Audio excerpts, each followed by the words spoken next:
అందరికీ శుభోదయం అండి. ప్రతి శుక్రవారం మా తులసం ఈ విధంగా మిగతా అన్ని రోజులు నీళ్ళు పోస్తాను. శుక్రవారం మాత్రం పసుపు కుంకాలు రాస్తుంటానండి. ప్రతిరోజు నీళ్ళు పోసేటప్పుడు తులసి చెట్లు 6-7 చెట్లు ఉంటాయి ఇందులోని. అందులో ఏదో కొత్త రకం ఆకులు కనిపిస్తున్నాయి. ఇదేంటి కొత్త రకములు కనిపిస్తుంది? అప్పుడు జ్ఞాపకం వచ్చింది అనమాట. అప్పుడు ఎప్పుడో బంగాళదుంపలు అంటే కులలేదు, మొలకల్లాగా వచ్చేస్తే పెట్టేశాను అనమాట. అవి వచ్చాయన్నమాట. అవి దుంప గట్టి రాయిలాగా ఉందండి. దుంపలోంచి మాత్రం చెట్లు వచ్చేసి చక్కగా చూడండి ఎలాగా చక్కగా మొగ్గల్లా వచ్చిందండి.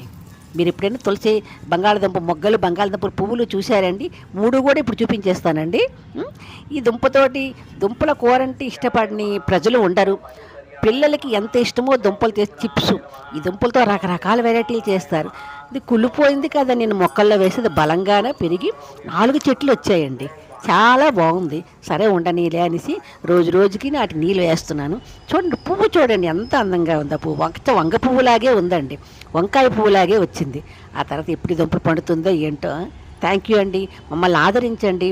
నేను ఇంక ఈ వీడియోలు ఆపేస్తానండి, చేయలేకపోతున్నాము. వ్యూవర్స్ పెరగట్లేదు, వాచ్ అవర్స్ తగ్గిపోతుందండి. థ్యాంక్ యూ అండి, కరుణించండి.